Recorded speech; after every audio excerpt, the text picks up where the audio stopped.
Haleluya. Yesus itu baik. Amin. Selamat tahun baru. Haleluya. Selamat menikmati harga-harga baru. Iya kan? Karena kata orang tahun baru, semua harga menjadi baru, semua naik, saudara. Ya kan? Tetapi saya percaya, selama harga naik, tetapi berkat Allah tetap turun buat hidup kita. Amin. Buat apa harga turun, tapi kasih setia Tuhan naik, repotlah kita. Tetapi meskipun harga naik apapun, orang percaya tetap tidak boleh khawatir. Kenapa tidak khawatir? Karena Tuhan tetap membela dan menyertai kita tepat pada waktunya. Berikan tepuk tangan yang meriah buat Tuhan. Yakobus pasal 2, hari ini kita mau bicara tentang iman. Karena saudaraku yang kasih dalam Tuhan, kalau kita nggak punya iman, hari-hari ini kita stres. Betul? Kalau kita nggak punya iman, hari-hari ini kita nggak mampu menghadapi segala sesuatunya. Hanya iman yang membuat kita mampu. Yakobus pasal 2, ayat 14 sampai 26. Dan setelah itu kita mau baca Roma 1 ayat 17. Yakobus 2 ayat 14 sampai 26. Lalu kita lihat Roma 1 ayat 17. Ada orang mau ngajak temannya ke gereja, tapi dia bingung, gimana caranya? Diajak temannya ke gereja, lu ke gereja gua lu, katanya gitu kan. Terus temannya bilang, kenapa gua mesti ke gereja lu? Nah kan biasanya orang kan kalau ngajak orang ke gereja, iya dong di gereja gua banyak mujizat. Atau di gereja gua, aduh pujian penyembahannya enak. Atau sebagian bilang, wih khotbah pendeta gua mah, bikin kita ngerti banget. Dia bingung, bagaimana caranya gitu. Temennya bilang, ngapain lu, gua pergi ke gereja lu? Dia bilang, di gereja gua lu tahu nggak, perpuluhannya cuma 5%. Nggak mau kalah aja tuh orang. Masa perpuluhannya cuma 5%. Banting harga. Yakobus pasal 2, akibat krisis itu saudara. Yakobus pasal 2 ayat 14 sampai 26.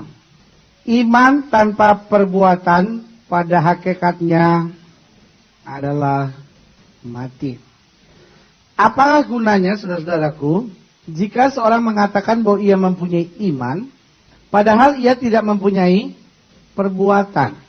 Dapatkah iman itu apa? Menyelamatkan dia?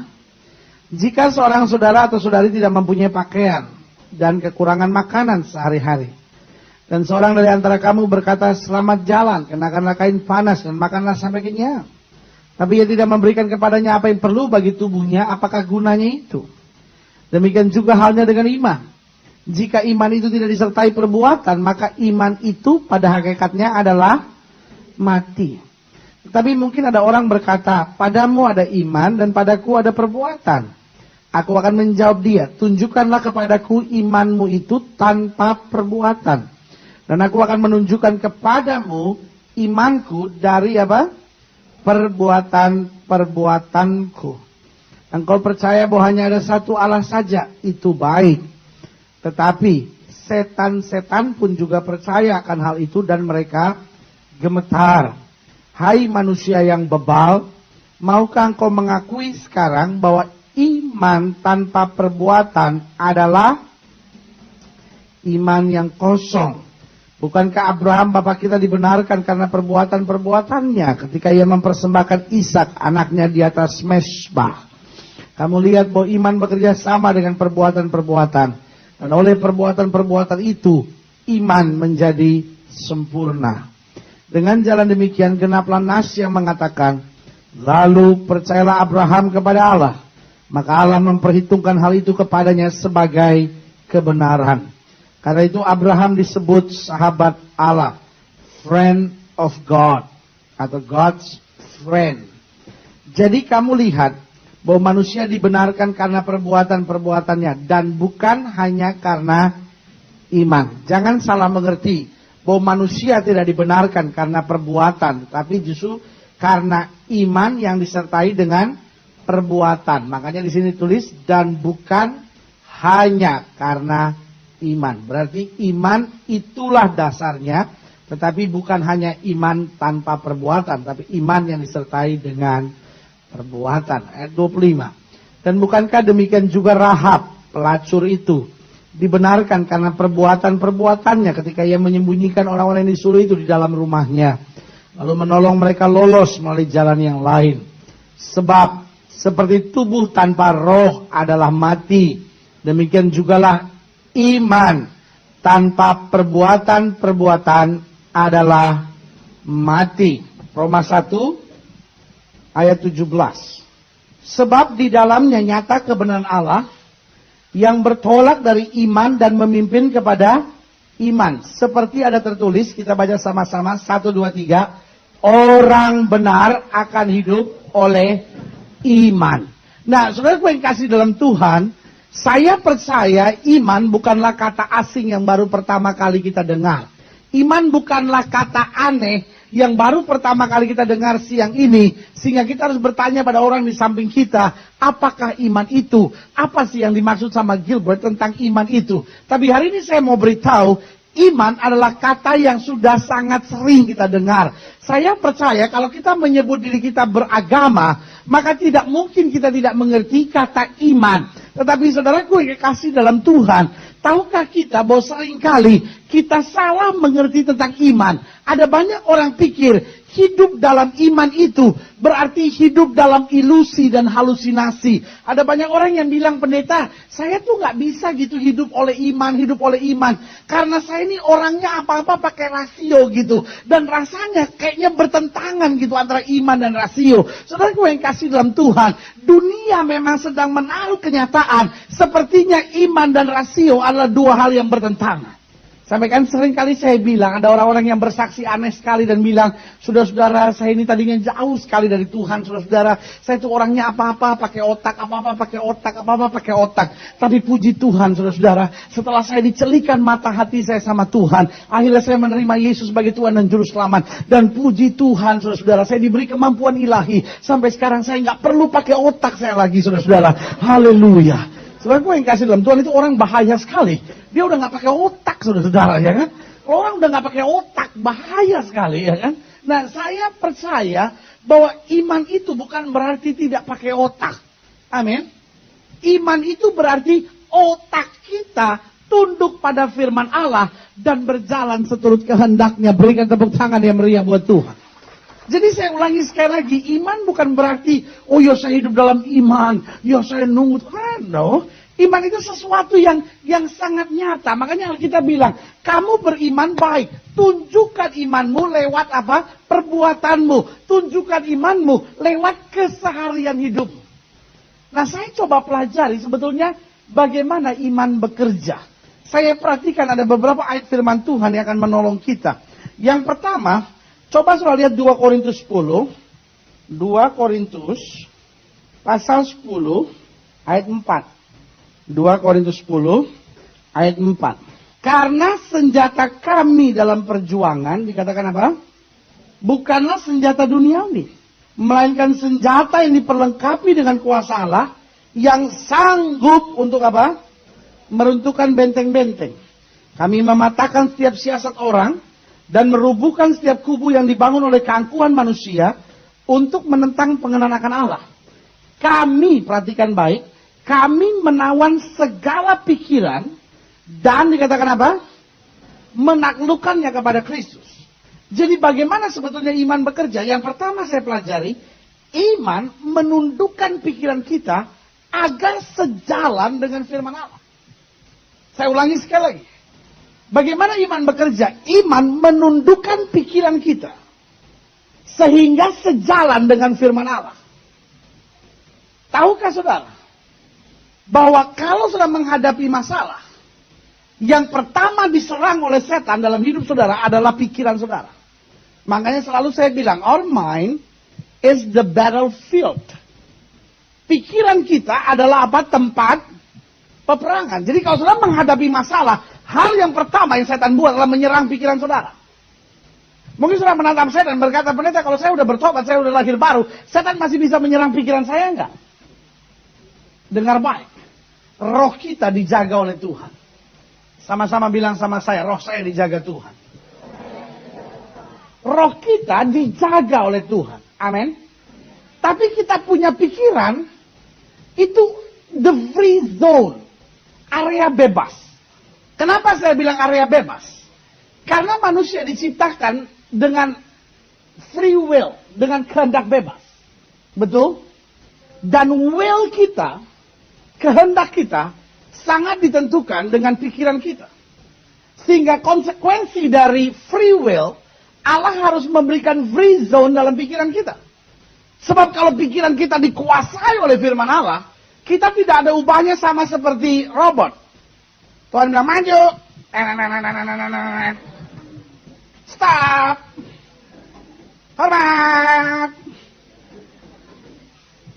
Ya, Paulus sudah menatap saya dan berkata, lu bagaimana Paulus yang berkata, tetapi kami memiliki pikiran Kristus. Dengar baik. It's a decision. Itu adalah keputusan Paulus untuk mengarahkan pikirannya kepada Kristus. Karena itu Paulus ajarkan apa? Karena itu saudara-saudaraku, apa yang benar, apa yang mulia, apa yang sedap didengar, pikirkan semuanya itu. Jadi yang pertama setan serang ketika kita menghadapi masalah pikiran kita. Saudara pernah ngalamin nggak? Ketika sudah sakit misalnya, tiba-tiba sakit gitu belakang saudara. Aduh, jangan-jangan kanker. Iya kan? Pikiran saudara right away, iya kan? Suami saudara pulang jam 1. Pasti dia udah punya bini muda lagi. Kenapa sih semua laki-laki diciptakan di muka bumi hanya untuk menyakiti wanita? Kejam. Ya? Anak saudara pacaran jam 11 belum pulang. Gue cuma takut satu aja pulang-pulang bunting dia. Loh, saudara pernah ngalamin gitu nggak? Tiba-tiba ada aja gitu pikiran-pikiran negatif. Datangnya dari mana? Mungkin sudah menatap saya dan bilang, saya nggak kepengen pendeta, tapi tiba-tiba dia datang. Siapa yang bawa datang? Setan. Iya kan? Nah persoalannya kadang-kala pikiran negatif datang, lalu kita entertain. Dia datang, lalu kita pikirin. Mestinya waktu dia datang, kita tundukkan sesuai dengan firman Allah. Makanya Alkitab bilang, iman timbul dari pendengaran dan pendengaran akan firman Kristus. Nah kalau kita nggak tahu firman Kristus, kita nggak tahu firman Tuhan, bagaimana kita dapat menundukkan pikiran kita? Dan yang parahnya, there is power in our mind. Ada kuasa di dalam pikiran kita. Iya kan? Makanya Ayub bilang apa? Apa yang kutakutkan, itu yang menimpa aku. Saudara pernah ngalamin nggak begitu? Ada orang-orang yang bilang begini, aduh Tuhan tuh baik loh pendeta. Jadi saya waktu itu ya, ada berkat lebih gitu. Tiba-tiba dalam hati saya gini, saya mau nabung gitu. Sebab ya siapa tahu nanti ada masalah, ada malapetaka gitu, rumah kita kebakaran atau apa gitu. Tapi puji Tuhan lo pendeta, untung saya nabung, bener lo. 3 tahun kemudian rumah kita kebakaran. Puji Tuhan gitu, saya tuh masih ada uang tabungan. Nah saudara, yang kasih dalam Tuhan, sebetulnya kebakaran itu adalah jawaban dari doa saudara. Ya kan? Ada orang-orang yang bilang begini, aduh pendeta saya bersyukur gitu ya, Tuhan kasih berkat lebih gitu buat saya. Kebetulan saya punya anak 2 perempuan semua gitu. Nah kebetulan saya oleh anugerah Tuhan bisa beli rumah 3, 1 buat saya gitu. Ya yang 2 saya siapin lah gitu ya, nanti kalau anak saya kan namanya perempuan, nanti kalau dia nikah gimana gitu ya. Ya gimana sih namanya jodoh orang kan siapa tahu gitu ya. Tahu-tahu nanti dia dapat suami yang nggak punya kerjaan gitu. Aduh puji Tuhan lu, Tuhan berkati saya. Bener lu pendeta, dua-duanya dapat yang nggak punya kerjaan lu.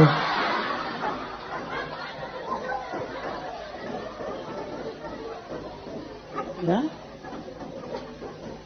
Aduh pendeta saya itu takut gitu, nanti punya suami mati muda gitu. Kayaknya saya takut gitu. Aduh kok itu yang bisa menimpa hidup saya gitu ya. Apa yang sudah pikirkan memang terjadi. Kecuali sudah mikirin, aduh mudah-mudahan bini gue mati cepat gitu supaya gue kawin lagi. Itu nggak bakal terjadi. Karena itu sudah mikirin dengan tujuan lain saudara ya. Jadi saudara gue kasih dalam Tuhan, saya ulangi sekali lagi. Bahwa apa yang kita pikirkan itu yang sangat menentukan hidup kita. Sampai di sini sudah ngerti mau saya. Jadi iman itu bukan berarti hidup dalam dunia khayal. Ya saya berkhayal, andai aku jadi orang kaya. Iman itu berarti menundukkan pikiran saya. Meskipun kata dokter engkau nggak bisa punya anak. Tapi iman menundukkan pikiran saya dan berkata, tapi bilur Kristus menjanjikan bahwa bagi dia tidak ada perkara yang mustahil. Karena kita berkata sesuai dengan iman saya akan jadi pada saya. Amin. Jadi iman itu bekerja aktif. Menundukkan pikiran kita supaya pikiran kita sejalan dengan apa? Firman Tuhan. Amin. Kalau tiba-tiba dalam pikiran saudara gini, lebih baik saya bercerai. Lebih baik saya bercerai sama suami saya. Cuma punya laki kayak begitu. Nyusahin dalam hidup. Kira-kira itu sejalan firman Tuhan nggak? Iya kan? Kalau sudah menatap saya dan berkata pendeta, Anak saya udah kawin sama orang yang gak seiman. Gak mungkin dia bisa berubah lagi. Gak mungkin dia bisa berubah. Gak mungkin. Sejalan sama firman Tuhan gak? Kalau anak saya terlibat dengan drugs, lalu saya bilang dia gak mungkin bisa berubah. Dia gak mungkin bisa berubah. Orang-orang udah bilang, saya udah 7 kali masukin dia ke rehabilitasi. Habis duit tapi habis itu keluar jadi gila lagi sama. Pertanyaan saya cuma sederhana. Kalau sudah putus asa begitu itu sejalan dengan firman Tuhan gak? Tidak. Yang sejalan dengan firman Tuhan apa? Aku percaya bagi Allah tidak ada perkara yang mustahil. Aku akan berdiri tegak dan aku akan lihat keselamatan daripada Tuhan. Berikan tepuk tangan yang meriah. Amin. Iman yang pertama apa? Menundukkan pikiran kita agar sejalan dengan firman Tuhan. Baik, Matius 16.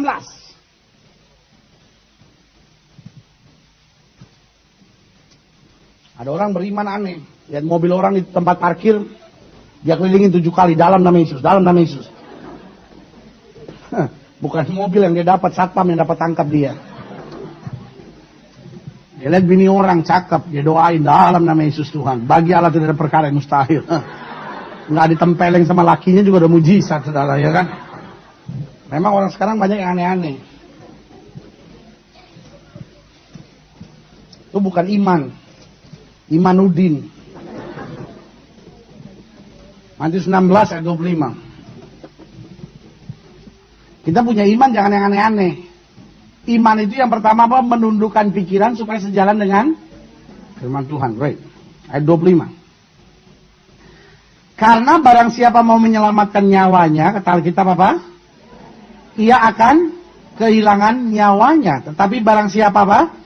Kehilangan nyawanya karena aku, ia akan memperolehnya. Jadi yang kedua, iman saya pelajari bagaimana iman bekerja. Yang pertama kan sudah kita bahas sama-sama, iman menundukkan pikiran kita agar sejalan dengan firman Allah.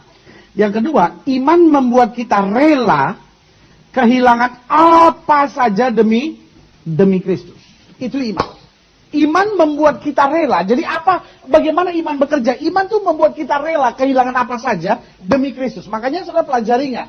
Dalam kitab Yakobus, siapa yang diambil contoh? Salah satunya diambil contoh adalah Abraham. Kenapa Abraham disebut beriman? Karena ketika Tuhan meminta kepadanya, Abraham, ambil anak yang tunggal yang kau kasihi yakni Ishak, persembahkanlah. Nah saudara yang kasih dalam Tuhan, Abraham gak pakai tawar-tawar lagi. Waktu Tuhan bilang ambil anak yang tunggal yang kau kasih yakni Ishak, persembahkan. Apa yang Abraham buat? Abraham persembahkan. Kenapa Abraham persembahkan? Karena dia rela kehilangan apa saja demi Kristus. Amin.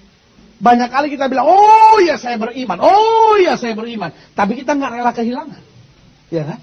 Ada orang-orang yang pacaran sama orang yang tidak seiman. Tetapi dengar firman Tuhan. Dia bilang apa? Oh Tuhan, aku cinta Tuhan. Tapi Abdul Jainal ini juga aku cinta. Ya. Jadi nyanyinya begitu. Ku mau cinta Yesus selamanya. Ku mau cinta Jainal sama juga. Meskipun badai silih berganti dalam hidupku, ku cinta keduanya selamanya. Gila betul. Enak aja. Tapi saya beriman pendeta, si Abdul Jainal itu akan berubah, bertobat. Tunggu iman saudara terbukti dulu. Ya tapi kan ini pelayanan pendeta. Ya ampun. Masa untuk pelayanan mesti pacaran? Nah bagaimana kalau sudah mau mempertobatkan opa-opa dong? Nah opa udah goyang. Memang saya bisa diselamatkan. Saya dulu jauh dari Tuhan. Hidupnya dalam dosa. Opa, kalau opa mau pacaran sama saya, opa pasti diselamatkan. Langsung opa kolaps, plak. Dia mikir ada daun muda. Wah. Semacam aja. Saudara yang mau pacaran, pacaranlah dengan betul. Amin. Saudara yang mau pelayanan, pelayananlah dengan betul. Jangan pacaran sambil pelayanan, pelayanan sambil pacaran. Gak karu-karuan semuanya. Ya kan? Orang itu yang beriman itu akan rela kehilangan segalanya. Kadang-kadang kita ngomong rela kehilangan segalanya, beriman. Bayar perpuluhan aja kagak, saudara-saudara. Ya kan? Atau kita bayar perpuluhan hitung-hitungan sama Tuhan. Tuhan, saya ini punya uang 3 juta Tuhan. Saya punya utang 100 juta. Pendeta bilang kalau kita memberi Tuhan ganti 100 kali ganda. Saya taruh 3 juta. Jangan lupa 300 juta. Utang saya 100 juta. Saya bayar 100. Masih sisa 200, puji Tuhan. Itu bukan bayar perpuluhan. Itu judi Kristen. Itu namanya pasang buntut tapi di gereja, saudara-saudara. Iya kan? Orang kan pasang buntut kan begitu. Ngasih sekian, harapnya sekian.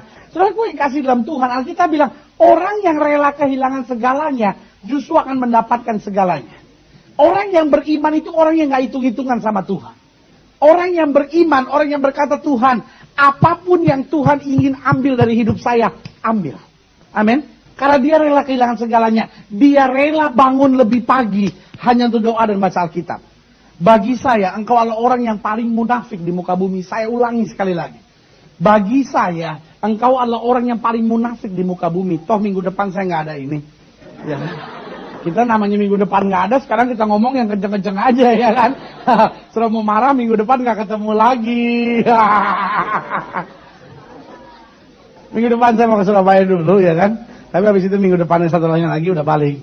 Tapi sekarang nggak apa-apa, jadi kalau sudah mau marah aja sana ya kan. Minggu depan mana sih Gilbert? Ya nggak ada ya kan. Udah dapat firman Tuhan dari pendeta lain rendah kan. Minggu depan saya muncul lagi, oh Tuhan, saya nggak boleh marah sama pendeta ya kan. Saya ulangi sekali lagi. Bagi saya, saudara adalah orang yang paling munafik di muka bumi. Kalau sudah bilang sama saya beriman. Tapi bangun pagi doa dan baca Alkitab aja nggak pernah. Beriman itu berarti rela kehilangan segalanya. Kita rela kehilangan kenyenyakan tidur kita. Kita bangun lebih pagi hanya untuk bisa doa dan baca Alkitab. Untuk dekat lebih sama Tuhan. Amin. Kalau kita bilang beriman, maka kita rela kehilangan segalanya. Kita kadang-kala rela tidur lebih malam.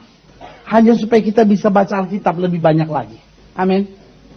Mungkin sebagian orang dia sudah baca Alkitab malam-malam. Lu gak bisa tidur ya? Lu gak bisa tidur ya? Sampai lu pakai baca Alkitab segala. Gue gitu, kalau gak bisa tidur gue baca Alkitab. Nguap gue. Puji Tuhan. Tuhan menjamah doa gue. Ada orang yang bersaksi bilang, heran.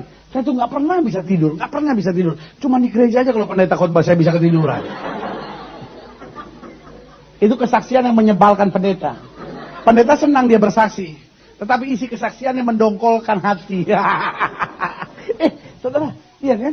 Saya ulangi sekali lagi. Orang tuh yang beriman. Orang kalau beriman rela kehilangan segalanya untuk Tuhan. Amin. Karena buat dia, iman kepada Tuhan itu sebuah kepastian bahwa Allah melakukan segala yang terbaik buat hidup dengan berikan tepuk tangan ya mereka. Jadi saya ulangi sekali lagi. Tadi apa? Yang pertama, iman menundukkan pikiran kita agar sejalan dengan firman Allah. Yang kedua apa? Iman membuat kita rela kehilangan segalanya demi Kristus. Yang ketiga, coba lihat Filipi. Filipi pasal 3. Filipi pasal 3.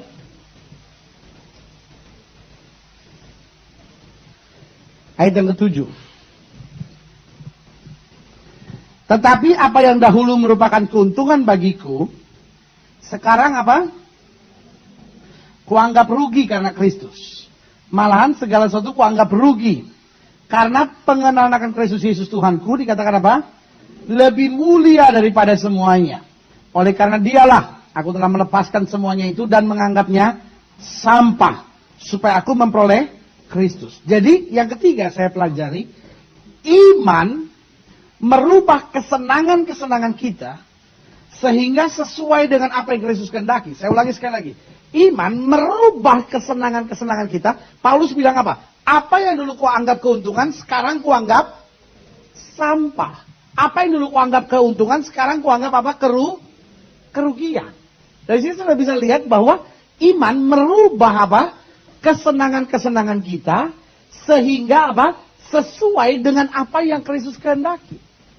Ada banyak orang bilang beriman, tapi kesenangan-kesenangannya, kebiasaan-kebiasaannya adalah kebiasaan yang bertentangan dengan firman Tuhan. Ada banyak orang bilang beriman, tapi cara dia do business, cara dia mengerjakan bisnis sama sekali nggak kelihatan sebagai orang beriman. Pokoknya buat dia yang penting untung. Yang penting pokoknya uang banyak. Mau cara halal, haram kek, 100% halal, 100% haram kek, masa bodoh buat dia. Ya kan? Yang penting untungnya besar. Ada banyak orang bilang beriman, tapi cara pacaran dia, waduh, minta ampun. Setan aja kaget-kaget lihat dia pacaran. Setan bilang, gila nih orang, gua aja nggak pernah begitu. La ilah, zaman sekarang ya kan. Ini yang saya bilang. Kadang-kala kita bilang kita beriman, tapi tontonan kita sama sekali nggak menunjukkan kita orang beriman. Kadang-kala kita bilang kita beriman, tapi kalau kita udah mulai bercanda sama teman kita udah mulai ngomong, kesenangan-kesenangan kita bicara sama sekali bertentangan dengan firman Tuhan. Iya kan? Nah, apa sebetulnya yang menyenangkan Tuhan? Yang pertama yang menyenangkan Tuhan, kalau kita berada dekat dengan Tuhan. Amin. Daud bilang apa? Aku bersuka cita kalau orang katakan kepadaku, mari kita pergi ke rumah Tuhan. Iya kan? Salomo bilang apa? 1 hari di rumah Tuhan jauh lebih indah dari 1000 hari di tempat pesta. Jadi saya ulangi sekali lagi, orang itu kalau hidupnya beriman, kesenangannya dekat sama Tuhan. Dia dengar pujian, dia dengar lagu, dia ingin lagu yang ada hubungannya dengan Tuhan. Kalau dia baca sesuatu, dia ingin baca sesuatu yang hubungannya dengan Tuhan.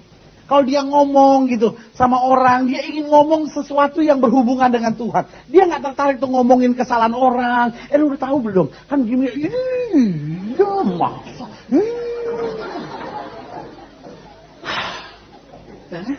Enggak. Karena segala sesuatu yang berhubungan dengan Tuhan itu yang dia cari. Amin. Yang kedua, saya pelajari orang itu kalau beriman, yang pertama kan kesenangannya apa tadi saya bilang, ingin dekat dengan Tuhan. Yang kedua, ingin hidupnya tuh jadi berkat gitu buat orang lain. Ingin hidupnya tuh melayani Tuhan. Ya kan? Ingin lihat jiwa diselamatkan. Sampai di sini sudah ngerti maksud saya? Ingin lihat jiwa diselamatkan. Loh, apa sih kesenangan Tuhan yang paling besar? Kesenangan Tuhan kata Alkitab bilang apa? Satu orang bertobat, seluruh isi sorga bertempik sorak. Jadi Alkitab mau gambarkan buat kita bahwa kalau kita bilang, oh saya beriman, berarti kita tuh rindu cari jiwa gitu. Iya kan? Kita rindu lihat orang lain diselamatkan. Kita rindu lewat hidup kita orang lain mengalami kemuliaan Allah. Dan yang ketiga saya pelajari, apa sih kesenangan Allah? Kesenangan Tuhan, kesenangan Kristus. Kesenangan Kristus yang ketiga adalah meluaskan pekerjaannya. Karena apa? Dengan meluaskan pekerjaan Tuhan, kita menyempitkan gerak setan. Betul? Dengan meluaskan pekerjaan Tuhan, otomatis kita menyempitkan pekerjaan iblis. Sampai di sini sudah ngerti maksud saya? Iya kan? Yang keempat, apa sih kesenangan Tuhan? Agar kita bawa damai. Sama-sama bilang, saya harus membawa damai. Dunia ini penuh dengan orang-orang yang bawa kacau. Dan kiri kanan saudara bilang, kamu bawa kacau atau bawa damai? Ya. Sama-sama bilang sama saya harus menjadi pembawa damai. Jadi ibu, kalau suami pulang tuh marah-marah gitu, jangan ibu tambah marah. Hei, kamu tuh kalau di rumah bisanya cuma marah. Pak, kalau papa mama udah nggak betah di rumah, Pak, itu ada pintu di mana kalau masuk kamu juga bisa keluar. Bukan perpisahan yang kutangisi. Bukan juga pertemuan yang kusesali. Tapi pengeluaran yang kusesali. Zaman dulu orang bilang begitu, bukan perpisahan yang kutangisi, pertemuan yang kusesali. Itu zaman dulu. Zaman sekarang mau pertemuan kayak mau perpisahan, bukan itu, pengeluaran. Ya kan? Ada cowok bilang sama saya, Pendeta, bukan pertemuan yang kusesali, bukan juga perpisahan yang kutangisi, tapi pengeluarannya. Selama kita pacaran sama dia, mana aduh minta ampun, dia diajak makan bakso nggak mau, mintanya ribs. Diajak minum teh botol nggak mau, katanya cappuccino.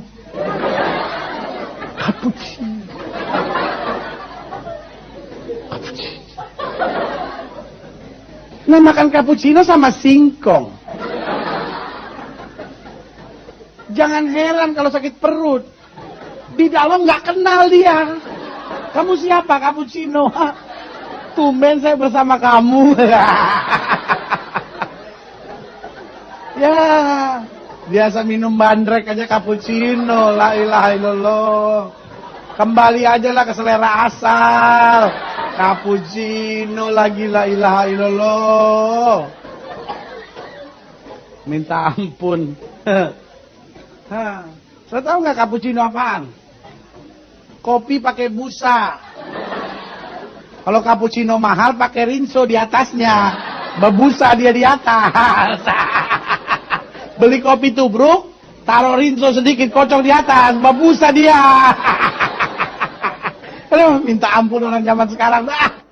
Jadi bawa damai. Bu, kalau suami udah marah-marah, jangan ibu tambah marah. Suami marah-marah, bawa damai buat dia. Amin. Pak, denger, jangan cuma amin-amin aja. Kalau istri udah marah-marah, gitu. Jangan bapak. Satu kata lagi, gua tempeleng nih benar-benar.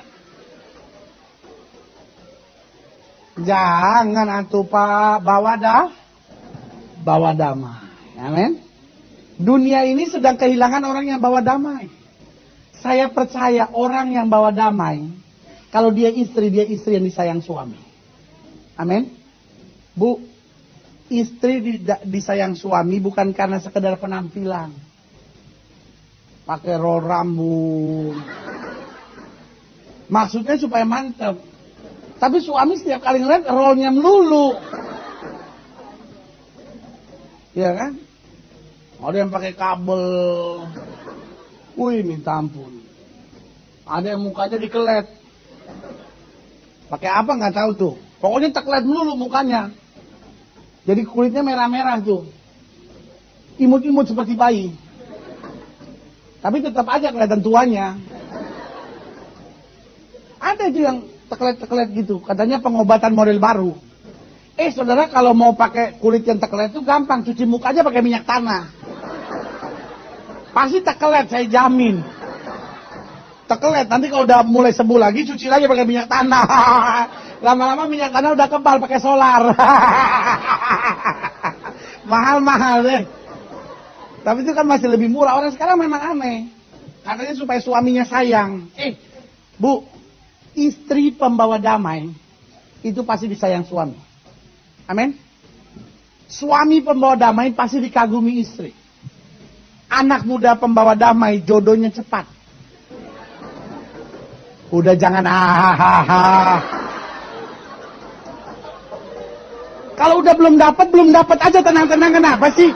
Orang kok belum dapat kok bangga sekali ternyata. Tenang aja gitu Tuhan. Kesempatan masih terbuka. Serah baca dong di koran dong, iya kan? Yang saya mau beritahu kan cuma sederhana buat saudara. Iya kan? Pada intinya hidup Kristen itu bawa damai. Dunia ini kehilangan orang-orang yang bawa damai. Amin. Dunia ini senang dengan orang-orang penjilat ular kepala dua yang senang nyimpasin orang. Udah tahu belum? Kan sini ngomongin begitu-begitu gila loh. Gue tuh empat gue ngeliatnya. Tapi kalau di sini ngomongin, lu tahu nggak?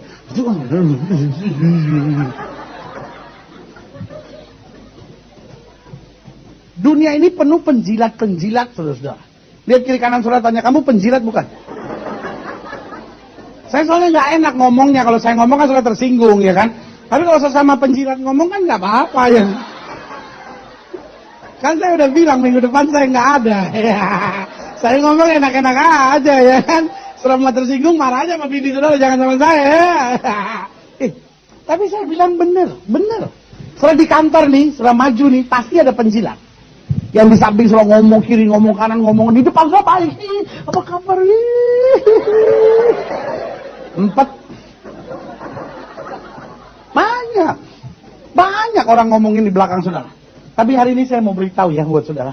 Pokoknya hidup kita bawa damai. Orang mau bikin apapun sama saudara, tetap bilang, Tuhan dimanapun saya bawa damai. Itu kesenangan yang Tuhan kendaki dalam hidup kita. Berikan tepuk tangan yang meriah. Dunia mencari orang-orang yang menyenangkan, tetapi kita membawa damai dimanapun kita berada. Jadi yang pertama tadi apa? Bagaimana iman bekerja? Iman menundukkan pikiran kita agar sejalan dengan firman Allah. Yang kedua, iman membuat apa? Kita rela kehilangan apa saja demi Kristus. Yang ketiga apa? Iman merubah kesenangan-kesenangan kita sehingga apa? Sesuai dengan apa yang Kristus kehendaki. Apa yang Kristus kehendaki? Yang pertama, kita dekat dengan Dia. Amin. Yang kedua, kita menjadi berkat. Kita menjangkau banyak jiwa. Yang ketiga apa? Kita meluaskan pekerjaan Tuhan. Dan yang keempat apa?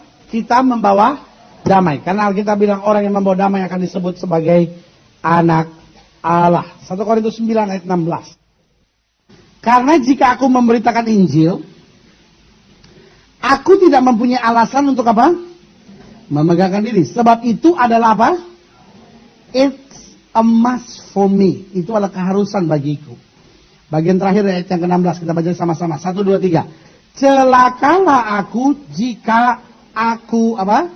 Tidak memberitakan Injil. Berarti yang keempat, jadi tegas ya Paulus bilang apa? Celaka aku, atau terjemahan bahasa Ibrani, terjemahan bahasa Yunaninya sebetulnya dalam satu pengertian yang sama dengan terkutuklah aku. Terkutuklah, celakalah aku jika aku tidak memberitakan Injil. Jadi yang keempat, yang terakhir, iman memberikan roh yang menyala-nyala untuk melayani Tuhan. Iman itu memberikan roh yang menyala-nyala untuk kita melayani Tuhan. Pertanyaan saya cuma sederhana buat saudara. Iman itu bisa kelihatan nggak? Iman itu bisa kelihatan nggak? Iman itu bisa kelihatan nggak? Orang yang beriman sama orang yang tidak beriman ada bedanya nggak? Jadi iman bisa kelihatan nggak? Coba saudara lihat kiri kanan saudara. Lihat, ada imannya nggak dia? Kira-kira imannya bagaimana? Bunder-bunder, apa kotak-kotak, apa segitiga-segitiga, atau garis-garis? Iman sebelah saya ini garis-garis pendeta, tapi ada yang lengkung-lengkungnya dikit-dikit gitu.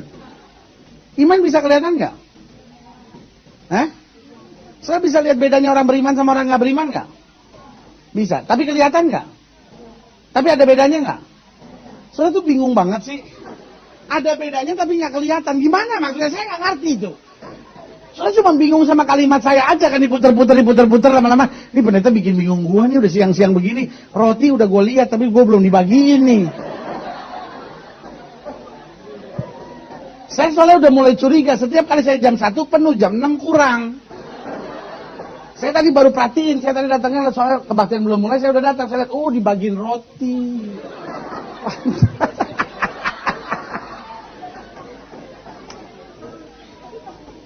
Enggak lah pendeta, bukan soal roti. Manusia hidup bukan dari roti saja. Tapi juga dari nasi uduk, bakwan, bakpao, segala macam.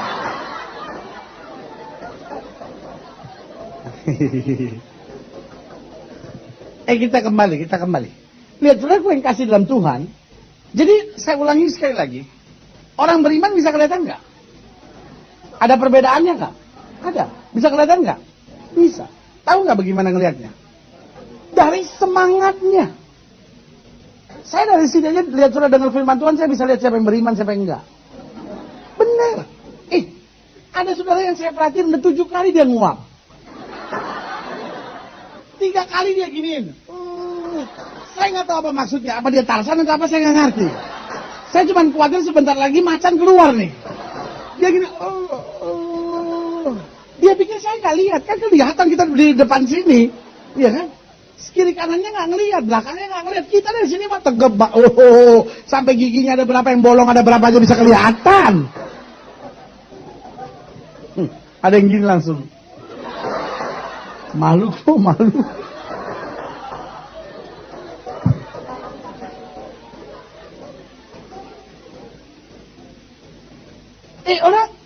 Orang yang beriman tuh orang yang punya semangat. Amin. Lihat dong Bartimius. Dia disuruh diam, dia teriak lebih kencang lagi kok. Amin. Wanita pendarahan itu walaupun dia udah nggak bisa jalan, dia harus crawling, harus merangkak. Dia tetap cari Yesus kok, karena iman itu selalu membuahkan semangat. Makanya orang-orang yang nggak beriman kalau masuk gereja repot. Ini yang suka cari-cari itu. Cari-cari kesalahan orang. Suka kritik kiri, kritik kanan. Karena nggak ada semangatnya sambil dengar firman Tuhan.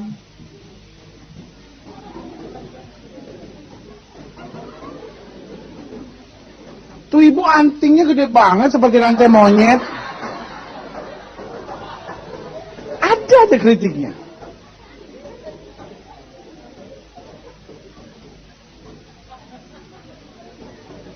Tuh orang kok sanggulnya miring.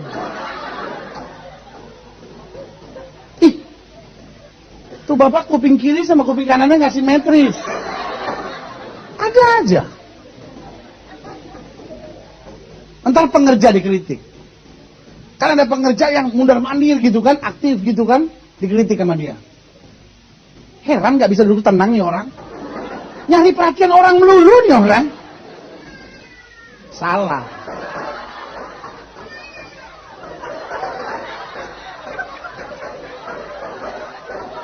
Ikut campur aja.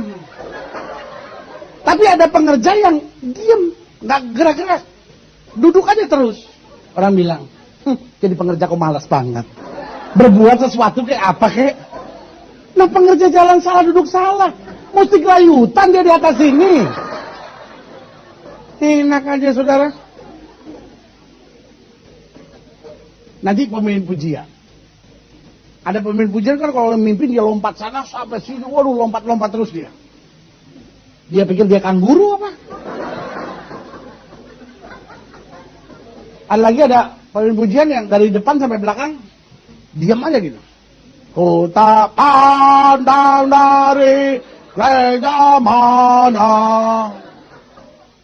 Seperti patung kependem nih orang. Salah lagi. Ntar pendetanya dikritik.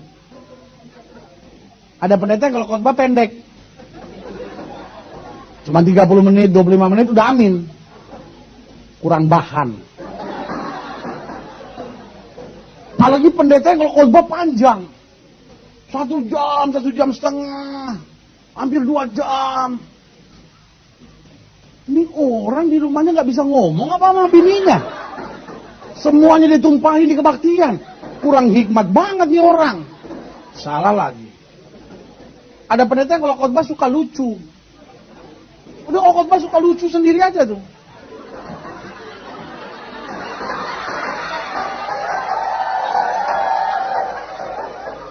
Ya ada pendeta yang gitu. Ntar yang kayak begitu dikritik lagi. Pelawak nggak kesampean.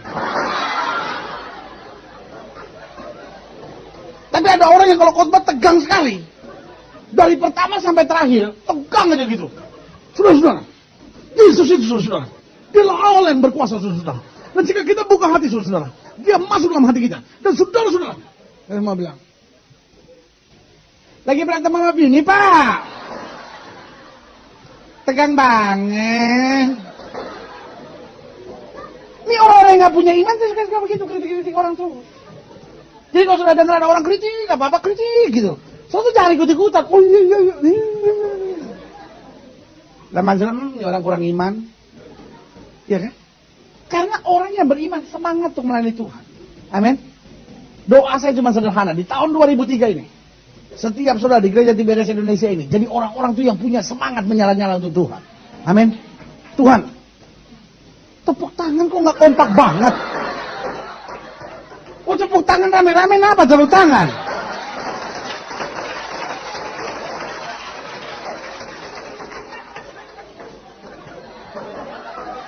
Enggak, kalau tepuk tangan satu saya trauma. Sama seperti orang gini kan. Cuma satu yang ngocok, yang lain diem. Kalau cuma satu yang tepuk tangan, saya ingat seperti masa lalu kurang baik gitu ya kan. Karena biasanya kalau zaman-zaman dulu gitu ya. Zaman orang-orang masih hidup dalam dosa, yang tepuk tangan cuma satu. Yang lain nungguin habis itu. Bedanya gereja sama tempat judi itu, kalau di gereja tepuk tangan rame-rame. Kalau tempat judi cuma satu.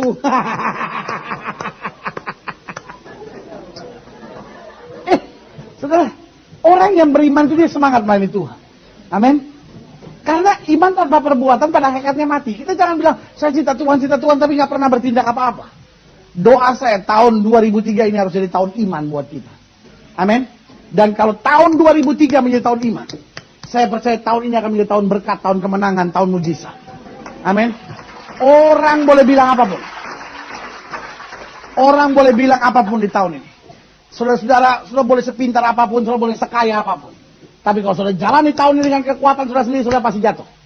Tapi kalau sudah jalani tahun 2003 sebagai tahun iman, maka tahun ini juga akan bernama tahun berkat, tahun kemenangan, tahun mujizat, tahun di mana kita lihat perkara-perkara besar dari Tuhan. Kita bangkit berdiri.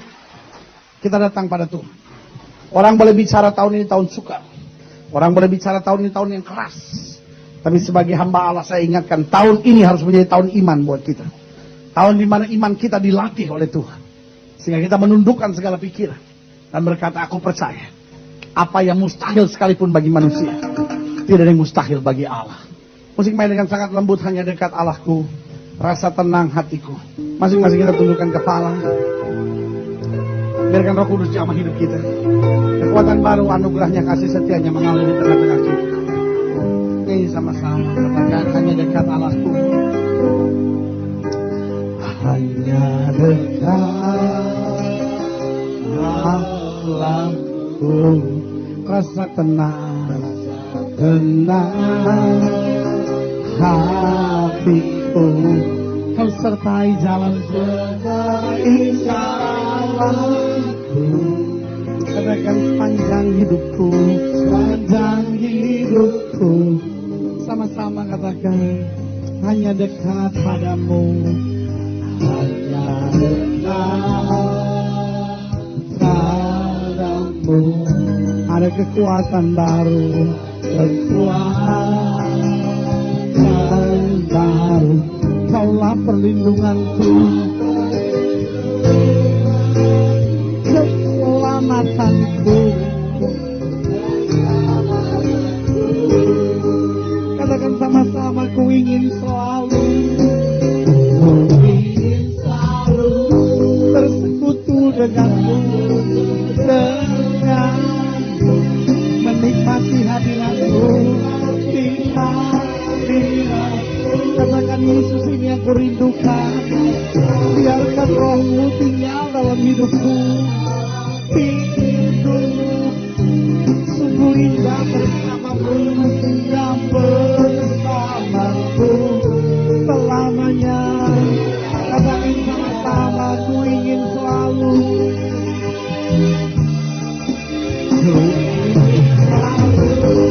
Yesus, ini doaku Tuhan. Hanya dekat dengan Tuhan ada kepastian. Bagi hadiratmu, biarkan Roh tinggal dalam hidupku. Sama-sama katakan, sungguh indah bersamamu, bersamamu selamanya. Musik main dengan sangat lembut. Masing-masing kita tundukkan kepala. Tahun 2003 ini harus jadi tahun berkat, tahun kemenangan, tahun mujizat. Itu bukan sesuatu yang mustahil. Itu bukan sekedar sebuah janji kosong semata. Tapi selama kita berjalan dengan iman, kita melihat segala sesuatunya menjadi pasti. Iman bukan sekedar saya percaya. Alkitab dengan tegas bilang, kalau kamu berkata saya percaya, iblis pun percaya. Tetapi bedanya iman aktif dalam kehidupan kita. Karena iman menundukkan segala pikiran sehingga sejalan dengan firman Tuhan. Mungkin hari ini sudah berkata, itulah saya. Pikiran saya itu seringkali negatif. Pikiran saya itu penuh dengan kekhawatiran. Saya itu suka mikir yang jelek-jelek dalam hidup saya. Saya itu kadang-kadang mikir, aduh jangan-jangan begini, aduh jangan-jangan begini. Tapi hari ini saya dengar firman Tuhan. Iman saya harus bertarung. Iman saya harus bertanding. Dan iman saya harus menaklukkan pikiran negatif itu. Dan berpikir seturut dengan firman Allah. Jika itu doamu, taruh tangan kananmu di dada. Kadang-kadang bukan suamimu yang terlalu buruk. Kadang-kadang bukan istrimu yang terlalu buruk. Kadang-kadang bukan keadaan rumah tanggamu yang terlalu buruk. Kadang-kadang bukan situasi penyakitmu yang terlalu buruk. Kadang-kadang pikiranmu itu yang terlalu buruk. Jika itu doamu, taruh tangan kanan di dada dengan Tuhan. Saya mau punya pikiran Kristus mulai sekarang. Pokoknya apa aja yang Tuhan ngomong dalam firman itu yang saya percaya. Jika itu doamu, taruh tangan kananmu di dada. Iman membuat kita rela kehilangan apa saja. Tuhan, pokoknya buat hidup saya yang penting saya cari kerajaan Allah serta kebenaran terlebih dahulu. Saya tahu semuanya akan ditambahkan. Apapun Tuhan yang Tuhan gak suka dalam hidup saya, Apapun yang Tuhan gak suka, yang ada di hati saya, dalam pikiran saya, di hobi saya, di kebiasaan saya, cara saya nyelesain masalah, cara saya cari untung, cara saya pacaran, cara saya didik anak, apapun yang Tuhan gak suka, Tuhan cabut dari dalam hidup saya. Tuhan, saya hanya mau hidup berkenan sama Tuhan. Sekitar doamu, taruh tangan kananmu di dada. Atau mungkin Henry sudah berkata, Tuhan, apa yang dulu kuanggap kebanggaan, sekarang kuanggap sampah. Saya pokoknya ingin hanya jalanin apa aja yang merupakan kesenangan kehendak Kristus. Saya mau jadi berkat. Saya mau dekat sama Tuhan. Saya mau luasin kerjaan Tuhan. Saya mau bawa damai dimanapun saya ada. Jika itu doamu, taruh tangan kananmu di dada dan saya mau doa buat saudara. Atau mungkin hari ini kau berkata, Tuhan kan ngerti segala sesuatu dalam hidup saya. Tuhan, saya mau iman saya memberi semangat. Itu bukan berarti saya nggak punya masalah, tapi di tengah masalah saya tuh tetap semangat gitu. Bahwa ada kepastian dalam Tuhan. Saya mau melayani Tuhan, saya mau roh saya tetap menyala-nyala dan berbuat yang terbaik buat Tuhan dimanapun saya ada. Saya nggak mau jadi orang yang cepat putus asa, saya nggak mau jadi orang yang cepat kecewa. Saya tahu saya ada masalah, tapi saya juga tahu Allah saya lebih besar dari masalah saya. Jika itu doamu, taruh tangan kananmu di dada dan saya mau doa. Setiap saya ingin didoakan secara khusus, taruh tangan kanan saudara di dada. Saudara boleh angkat tangan dua-dua tinggi-tinggi dan saya doa. Bapa, lihat tangan anak-anakmu yang terangkat dua-dua di hadapan Tuhan. Kami angkat tangan kami dua-dua karena kami tahu Tuhan tidak pernah gagal. Kami angkat tangan kami dua-dua karena selalu yang terbaik itu yang Tuhan sediakan buat kami. Tapi Tuhan, seringkali kami gak jalan dalam iman. Seringkali kami jalan dengan kekuatan kami sendiri. Tetapi hari ini kami dengar firman-Mu. Di hari Minggu pertama di tahun 2003 ini Tuhan, kami mau berjalan dalam kepastian iman. Lihat tangan-tangan yang terangkat. Tuhan selidiki. Kalau seringkali pikiran kami adalah pikiran-pikiran yang negatif. Mulai hari ini Bapak, mampukan kami untuk menaklukkan pikiran negatif dan berjalan dalam kehendak Tuhan. Lihat tangan-tangan yang terangkat. Tuhan, lihat pola hati kami Tuhan. Seringkali punya kesenangan-kesenangan yang Tuhan gak suka. Lalu kami gak rela untuk melepaskan. Ya, mulai hari ini Tuhan, kami rela segalanya demi Kristus. Saya mau hanya menyenangkan hati Tuhan, itu menjadi pokok utama hidup kami. Tuhan, lihat hidup kami. Mulai hari ini kami mau bernyala-nyala bersemangat buat Tuhan, menempatkan Kristus sebagai yang paling utama. Karena kami tahu hanya dari Kristus segala sesuatunya bisa jadi. Terima kasih Bapak, lihat tangan-tangan yang terangkat. Tuhan, lihat mereka yang sedang menghadapi pergumulan. Tuhan, lihat saya mereka menghadapi masalah. Mereka yang rumah tangganya goncang, masa mudanya dihantam badai. Tuhan, hamba doa dalam nama Yesus, anugerah-Mu bekerja. Hamba juga doa buat yang sakit, karena hamba percaya kesembuhan adalah hak mutlak kami sebagai orang percaya. Setiap saudara yang sakit dengar firman Tuhan. Alkitab berkata tanda-tanda ini akan menyertai orang percaya. Bahwa mereka akan tumpang tangan buat yang sakit dan yang sakit akan disembuhkan. Jika engkau sakit dan engkau percaya kuasa kesembuhan Tuhan, letakkan tangan kananmu di bagian tubuhmu yang sakit. Angkat tangan kirimu ke atas sebagai tanda kau bergantung, kau percaya, berharap sepenuhnya pada Tuhan. Kita doa. Bapa, janji-Mu ya dan amin, itu kami percaya. Dengan iman kami letakkan tangan kanan kami pada bagian tubuh kami yang sakit. Karena firman-Mu berkata orang percaya akan tumpang tangan buat yang sakit dan yang sakit akan disembuhkan. Dengan iman kami tolak sakit penyakit, kami tolak segala serangan-serangan kegelapan, kuasa-kuasa penyakit, segala kutuk-kutuk penyakit yang mencoba membelenggu, kami tolak, kami patahkan kuasanya di dalam nama Yesus. Hei setan, hei sakit penyakit, kau tidak punya kuasa. Kami perintahkan di dalam nama Yesus, keluar, bebaskan umat Allah. Karena tubuh kami telah dibeli dengan harga yang mahal, itu darah Yesus. Oleh darah yang tercurah tubuh kami adalah bait Roh Kudus, bukan tempat penyakit. Kami perintahkan keluar di dalam nama Yesus.